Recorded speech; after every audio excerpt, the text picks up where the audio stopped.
All right, guys. So let's look at a couple of the things that I've given you this week. It's week 6, and kind of the objective of the week is to be able to factor polynomials. But before we can move on with that, we just have to have a grasp of factoring in general. And when we look at what we're looking at here is the GCF, the greatest common factor. We know what the word greatest means. It's the biggest, right? And we know what the word common means. It means to have something in common, have something that is the same. And then a factor is numbers that you multiply together to get a product or the answer to a multiplication problem, right? So two numbers that I multiply together to get a product. Now, every single number on Earth, maybe besides one or whatever, has at least two factors, right? Every number has at least one in itself. So like the number 10, right? It has the factors 1 times 10. 1 and 10 are both the factors that, when multiplied together, equal 10. So factors 1 and 10. Now, the thing about 10 is it has other factors. 2 times 5. That also equals 10. Okay, so those are my factors. My product would be 10. My answer to that multiplication problem is 10. Now, greatest common factor comes into play when we try to compare two numbers. And if you look at this first problem, I've got 15 and I've got 25. Good. And we're going to factor those two numbers out, right? Now, we already said that every number has 1 in itself. And I'm spreading these numbers out so that I can put in numerical order our factors, right? And I'll tie it all in at the end. Okay, so 1. Now, is 15...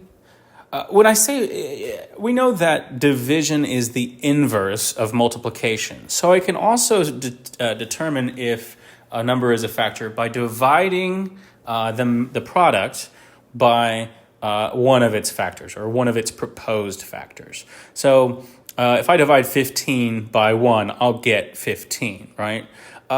Is 15 divisible by 2? So is 15, is 2 a factor of 15? No. So we move on to 3. Well, is 15 divisible by 3? Yes. And when we do, we get 5. So 3 times 5 would equal 15 again. So now we know that 1 times 15 and 3 times 5 all equal 15. Good. And the only other number that would fit in between those is 4, and 4 is not a factor of 15. Okay, so let's go into 25. We know that 1 and 25 are both factors of 25. Is 2 a factor of 25? Well, if we try and divide 25 by 2, we would get a decimal, and so it would not be an even group. And so we know that 2 is not, 3 is not, 4 is not, but we know that 5 is a factor of 25, and 5 times 5 is 25. So we are done now with 25. The next step is to look for the common aspect, right? So we factored, we are now looking for the common aspect, and 1 is a factor that they both have in common, and 5 is a factor that they both have in common. And then we are looking for the greatest. Out of those two common factors, 1 and 5, which is the greatest, well, that's easy. It is 5. Okay, and so that's how we find the greatest common factor, using factoring. Good. Okay, now I want to skip number 2. I want you guys to do number 2 on your own, but I want us to look at number 3 over here. Okay, and I'm going to undo that because that's not exactly what I meant to do. All right, so I've got x squared, which equals x times x. And then I've got x to the 5th, which equals x times x times x times x times x. And so this is what we're looking at, right? This is what we have here. And when we're talking about what they have in common, this one has 2x's and this one has 2x's. So my greatest common factor here would just be x squared, okay? And that's how we figure that. Pretty straightforward. May not be super intuitive at first, but it's really, don't overcomplicate that one. It is just that simple.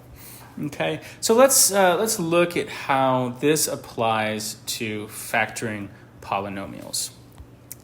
And I'm going to do problem number 2 first. Okay, so we're looking at problem number 2. Now, we basically have where we're going to multiply a. We'll call this the a term and this the c term. So a times c, and then we will take the factors of that, and it should equal our middle number when added together. So step 1. Okay, multiply first term times last term. Okay, and so if I multiply the 1 times the 27, I just get 27. And so step 2 is going to be factoring. Step 2, factor the constant. And that 27 is the constant. Okay, so if I factor this, I know 1 and 27. Good. 2 is not a factor. 3 times 9. 4 is not a factor. 5 is not a factor. 6 is not a factor. 7 is not a factor. And 8 is not a factor. Okay? So I've got my 2 factor pairs. And both of those numbers, when multiplied together, will give me 27. Okay? Now, the idea here is I want one of these factor pairs to add together. So step 3, I'll put it down here. Step 3, add factors. Okay, so either 1 plus 27 or 3 plus 9. I need that to equal my middle number. Okay, so what's 1 plus 27? Well, that's 28. That doesn't work. Okay, 3 plus 9, that equals 12. That definitely works. Okay, so then we just write it out, kind of how we were looking at it last week with the binomials, right? So I've got n plus 3 times n plus 9. Okay, and that will be your final answer. Now, I want to check and make sure that I've got the right factors here. So I'm going to multiply, just like I was doing last week. N times n is n squared.